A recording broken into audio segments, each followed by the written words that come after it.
जेठानी की शादी। बड़ी बहू होने के नाते वो सबका ख्याल रखती, लेकिन पति शराबी और बीमार रहा करता था। किसी ने शादी से पहले पति की कमियों के बारे में बताया नहीं था। ऐसे में भाभी, अब तुम कर भी क्या सकती हो, लोग तो बातें बनाएंगे ही। अब तुम एक के लिए दूसरे की जिंदगी थोड़ी ना खराब होने दे सकती हो। फिर भी दीदी, लोग सोचेंगे छोटे बेटे की शादी बड़े बेटे से पहले क्यों करवा दी, और इस तरह तरह तरह की बातें बनाएंगे। तो क्या करे, उसकी शादी करवा दे। दीदी शादी तो करवा देंगे, लेकिन कोई लड़की इससे शादी करने को तैयार भी तो हो। तुम इसकी चिंता छोड़ दो।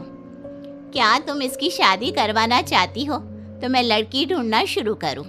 हाँ हाँ भाभी, क्यों नहीं।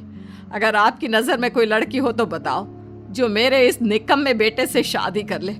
कम से कम उसके आने से ये ठीक तो हो जाए।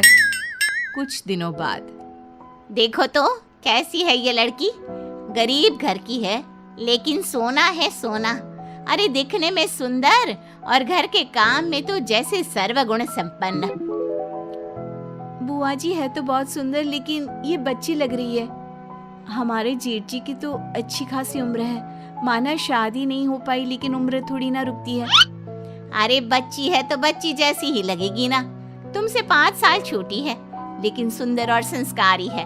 कमल के लिए इसका ही रिश्ता लाई हूँ, और लड़की छोटी हो तो ही कब्जे में रहती है। क्या कमल के लिए रिश्ता मिल गया? मुझे तो दिखा लड़की की फोटो। लेकिन बुआ जी, ये लड़की जेठ जी से बहुत छोटी है, और इस लड़की के घर वाले मान गए क्या इस रिश्ते के लिए? उन्हें सब कुछ बता तो दिया है ना आपने? और नहीं तो क्या, लड़की वाले मान गए हैं, इसीलिए तो तुम्हें दिखाने लाई हूँ। लड़की वाले गरीब और भले लोग हैं, लड़की के पिता नहीं है, इसलिए उनको रिश्ते के लिए मनाना मेरे लिए और आसान हो गया। अच्छा, लेकिन लड़की और कमल के बीच उम्र का कुछ ज्यादा फर्क नहीं लगेगा? अरे तो क्या हुआ, इतना तो चलता है। और सबसे बड़ी बात, लड़की वाले मान गए हैं। बेचारे गरीब है ना, इसलिए इतना अच्छा रिश्ता अपने हाथ से जाने थोड़ी ना देंगे। तो मैं रिश्ता पक्का समझू ना? हाँ हाँ, क्यों नहीं। हमें तो बस उसका घर बसा दिखना चाहिए, बाकी उससे वैसे भी मतलब नहीं है हमें। ऐसे ही कुछ दिनों बाद जेठ जी की शादी हो जाती है, लेकिन शादी के कुछ ही दिनों बाद जेठ की मौत हो जाती है। बहुत बुरा हुआ उसके साथ। अभी अभी तो उसकी शादी हुई थी, और शादी के कुछ दिनों बाद ही मौत। भगवान ऐसा दिन किसी माँ को ना दिखाए। लड़की के पैर सही नहीं थे। बुआ जी, ये सब कहना बंद कीजिए। आप देख नहीं रहे माँ जी की हालत, और उनकी बीवी को तो देखिए, अभी तो घर आई थी और पति नहीं रहा, ऊपर से आप। लगता है वो लड़की ही खराब थी इनके कमल के लिए, तभी तो शादी होने के बाद ही पति की मौत हो गई। भगा दो अभी से यहाँ से। हाँ, मुझे भी यही लगता है, क्योंकि मैंने भी यही सुना था कि इसके पैदा होते ही इसके पापा की मौत हो गई थी। लगता है इसके पैर खराब है। जिस घर में भी जाएगी अपने साथ अपनी ये मनहूसियत लेकर जाएगी। ये तो बहुत बुरा हुआ इनके बेटे के साथ। नई बहू घर आते ही बेटा घर छोड़कर चला गया। इस तरह आस पड़ोस की औरतें मिलकर कुछ दिनों तक नई बहू पर इल्जाम लगाती रहती है, उसके बारे में गलत गलत अफवाह उड़ाते रहते हैं, और ये बात सोनम देख नहीं पाती। फिर एक दिन, मेरे कारण पहले पापा नहीं रहे, फिर ये मैं ही मनहूस हूँ। आप लोग मुझे घर से निकाल दीजिए। नहीं नहीं भाभी, कैसी बात कर रही हैं? इन लोगों को तो जवाब मैं देती हूँ। फिर बहू पड़ोसियों को कहती है, आप सबको क्या लगता है जेठ जी के गुजर जाने का गम केवल मम्मी जी को है और जेठानी जी को नहीं?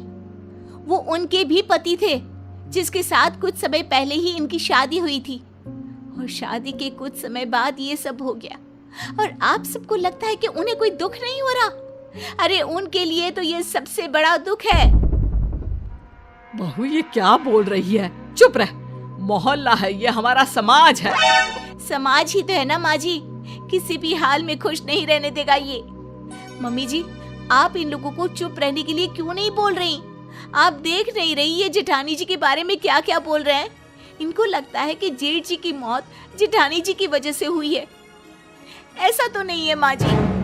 हाँ हाँ, मुझे भी पता है, वो अपनी हरकतों के कारण नहीं रहा। कितना समझाया था गलत संगत छोड़ दे, लेकिन नहीं। माँ जी वो कोशिश कर रहे थे कि वो सब छोड़ दे, लेकिन देर हो गई। जब मम्मी जी आपको सब पता है तो आप इनको बोलती क्यों नहीं? सच में तो ये सब भी जानती हैं, लेकिन इन लोगों को बस बातें बनाने के लिए चाहिए जिसे ये कोस सके। सही कह रही हो ना?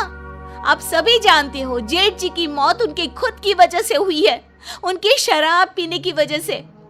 और जिस बुरे हालातों में हमें उस बेचारी औरत का साथ देना चाहिए, आप सब लोग मिलकर उसे कोस रहे हो। अरे बहू तू गलत समझ रही है, उनके कहने का ये मतलब नहीं था।